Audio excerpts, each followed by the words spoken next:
Jay here, Stretford, Paddock. This is it. This is the big one. Manchester United travelling to Goodison for the last time ever. Joining me on the preview is Finn, otherwise known as Academy Scoop. Finn, good to see you again. And yourself, yeah. It's a pleasure to be on, as always. You don't have to lie. I'm not saying me and you don't get on. I'm just saying, is it a pleasure talking about Manchester United? It's a pleasure to be here, not to be talking about Manchester United at the moment. Hey. I prefer if it was Academy Review. I know, Academy Review is using me as chatting. You give me a little bit of hope, it's uplifting, it's talking about positive performances and exciting youngsters, and now it's back to this dross. No, you know what? Let's be optimistic today. Let's try. I'm always worried with optimism. It crosses the line into delusion and insanity rather quickly, but we'll go with that. Okay. We're playing Everton, who are currently managed by, I'm sorry to say again, it's Moyeseh. David Moyes. We played David Moyes loads of times since he's left Manchester United. He's been obviously at West Ham and Sunderland, and now he's back at Everton. But they have had a bit of a rejuvenation, haven't they? They've had a bit of a bump. I mean, going into the last game at Goodison with Moyes there, and the fact that he's got him playing again, and players like Beto, who's suddenly turned into prime R9, what are your thoughts on this one? Are you worried at all? I am worried. I'm actually more worried than I was going into the Spurs game, just because they do have that momentum. Suddenly players that were not performing are suddenly firing. Beto, like you've mentioned, he's just come out of nowhere he's suddenly a good footballer. And that's what can happen when a manager that knows the club and knows what it needs comes in and just shifts the dynamic a little bit. He hasn't, necessarily come in and implemented some crazy new tactics that are revolutionising their play. It's probably just a lot of self-belief and kind of the mental side of things that he's come in and brought. So I am a little bit worried because they do have that momentum and we don't. I just wonder how much of a taskmaster was Sean Dyche.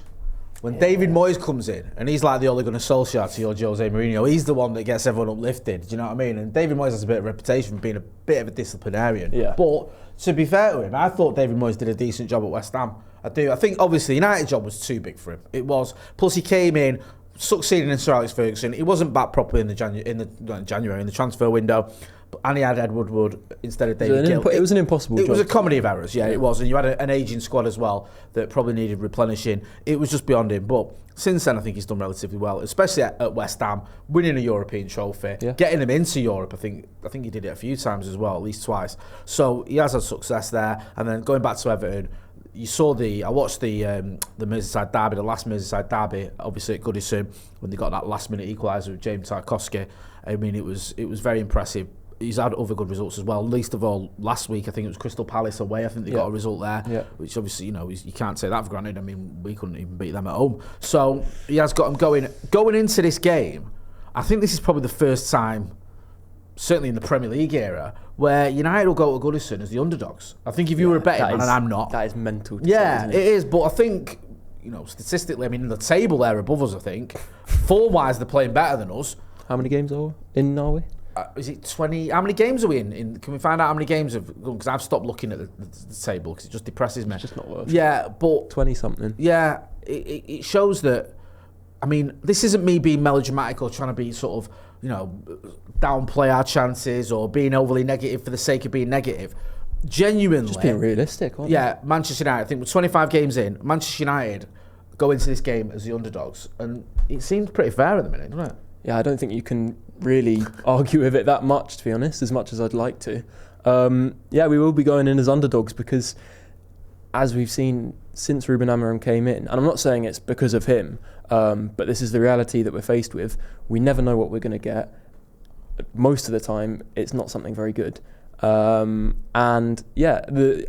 recent form is kind of juxtaposed from Everton. Obviously, actually, when you look at our results in the last 8 or 9, it hasn't been awful, but in the league it definitely has been. That's a great point, because I think when you talk about United's run, you can say I think we've won 6 of the last 9 or whatever. Yeah. And you think that's not too on paper bad. That's all right. Yeah, but then there's like 3 of them are in the Europa League or whatever, and a couple in the FA Cup. It sort of dilutes the run a little bit in the league, especially at Old Trafford. To be fair, I mean, though we did lose recently at Spurs, but at Old Trafford our form has been particularly bad. It's weird, that, isn't it? Yeah, it's been really.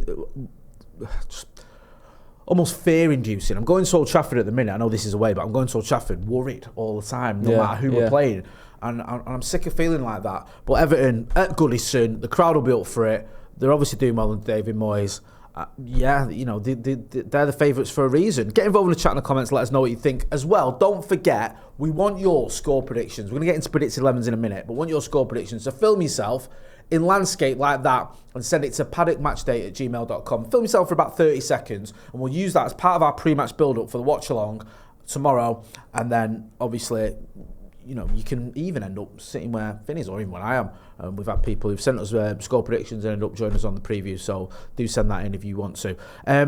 Let's get to the predicted 11s then. We'll start with yours, Finn. You've got Onana in goal, obviously. You've gone with the back three, Lenny Yoro, who's obviously back fit now, Harry Maguire and De Ligt. Then in midfield, you've got Dorgu. You've got Dorgu on the left. Yep, Dorgu on the left. And then Fernandes and Ugarte, Mazraoui on the right. Garnacho and Xerxes as the 2 10s with Rasmus Højlund up front.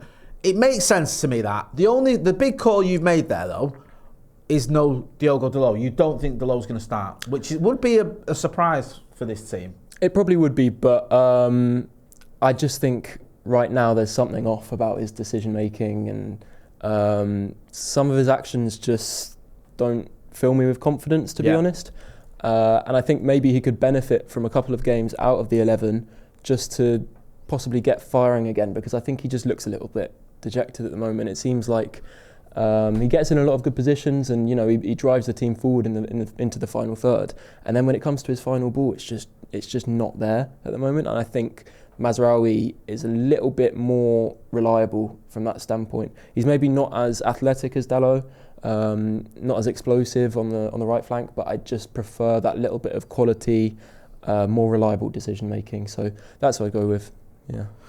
If it was up to me, I'd agree with you. If it was me picking a team, yeah. To be fair, if this was preferred, I would take Dalot out. I think he looks a little bit off the pace, and we've been saying this almost every week that he needs a breather, and he never gets one. But I don't think the manager will. I think if anyone isn't going to start, it's probably Lenny Yoro just because of match fitness. I think he might have to wait a little bit. So I've gone with a slightly different team. I've got Maguire, De Ligt and Mazraoui as my back three. I've got Dorgo, Bruno, Ugarte, and I've got Dalot in there on the right-hand side as well. But them two swapped, didn't they, at one point during the Spurs game? Yeah, there's quite a lot of interchange going on. And obviously, for Dorgu's debut, he was on the right-hand side, but I would prefer him on the left, to be honest with you. I've got Garnacho and Xerxes in the 10s. I thought Xerxes did quite well at Spurs. I didn't quite share Adam McCullough's sentiment that he made me fall in love with football again. But it was a good performance, I will say that. You've got to take what we can get. Yeah, I thought on the ball he was very good anyway. Rasmus Højlund, who he is suffering with a little bit of a loss of confidence, I think it's safe to say. But I thought the Spurs game was much better from him. Yeah, from both him and Xerxes, I think they looked good. Yeah, and he got his shot off a couple of times with Højlund, where he's not even doing that. That's the thing. With Højlund, I think he just needs to start taking shots, even if he hasn't got a chance of scoring them, even if it's a complete half or quarter chance. Just get in the habit of taking shots again. Just start being it's not greedy. been a part of his game. Yeah, he needs to. Garnacho's kind of the opposite of him. Yeah. He's getting in all the right positions, and then when he gets the chance, he's taking a shot every time. Oh yeah. And that's what you get from Garnacho, and Højlund doesn't have that kind of belief or confidence to just take those shots, even if he doesn't think he's going to score it. But hopefully if he gets in that habit again, then when he does pick up the right positions, he'll be in the kind of rhythm of having a higher shot volume, and the goals will come. We've seen him have a great run of scoring form for United in the Premier League. So, unless a player goes through a terrible injury bout or something like that, I don't think you just lose that ability. It's got to be still in there.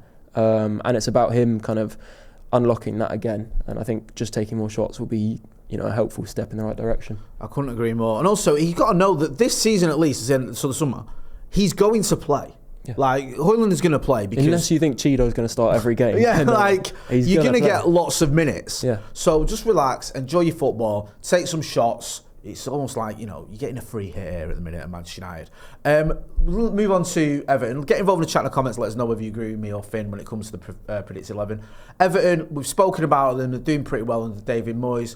I mean, one thing that worries me slightly about this is the physicality of Everton. They can be quite a physical team. They've got players like you know, Decore, for example, who can be quite physical. Branthwaite's back in the side. Branthwaite's back in the side. You've got Tarkowski, who's, you know, he's obviously got that late goal against Liverpool as well. Beto, who's doing well. Physical side. There's a physical side there, and obviously with that confidence in the crowd, this could end up being a bit of a battle, couldn't it? And it worries me slightly because I don't know if we're up for the fight. Speaking of the physicality, I think a lot of people have, you know, who are maybe more critical of Amorim, have said, well, Moyes has walked into this Everton team and he's got them firing again, so why does Amorim need to suffer? But the huge thing is the physicality. Yeah. Everton don't necessarily have more technical players who maybe could perform in the Champions League like some of ours have in the past. But it's the physical side of the game that is so vital in the Premier League that it's just not there for United at the moment. And so that can be make or break, and it's why we, you know, unfortunately, I think we will struggle again. No, I agree, and it feels a bit down this preview, doesn't it? But you've just got to be honest about. No, don't apologise. We've got to be honest about where we're at and where Everton are at, and the situation. Now, look, you know, hopefully we're wrong and we turn up and we do what we did at Old Trafford, where it was one of the best results we've had, wasn't it, this season? Something has to change at some point. Yeah, I'm not saying our season's going to flip on its head, but something has to come good. The one good thing about this game, right, and we've said that, look, we're the underdogs and Goodison could be a tough crowd and Everton are doing well under Moyes and they have that little new manager bounce and all the rest of it, but Goodison is a place where if things start going wrong, the crowd can get on Everton's back. I've seen it myself firsthand. Me too, It can turn very quickly at Goodison. So if United start off well, maybe get an early goal, I know it's not easy, or, you know, we're on the front foot, you can see the crowd getting a bit aggy. That can play into our hands. There's lots of ifs and buts there, but you know, we're not going to the Bernabeu out here. Come on, this is a game that, despite the fact, like we said, we're having difficulties, if we turn up, we can give Everton a game. Jesus wept. With all that being said, famous last words, give us your score prediction.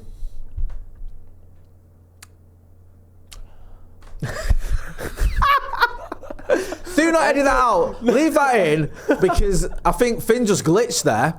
Or he just fell out of me. You suddenly looked at the screen and I thought you were just... No, I was waiting for your, you know, I was like, just, you know, give us your... Sorry, I should have been more specific. Give us your score prediction. Who, me? Yes, you.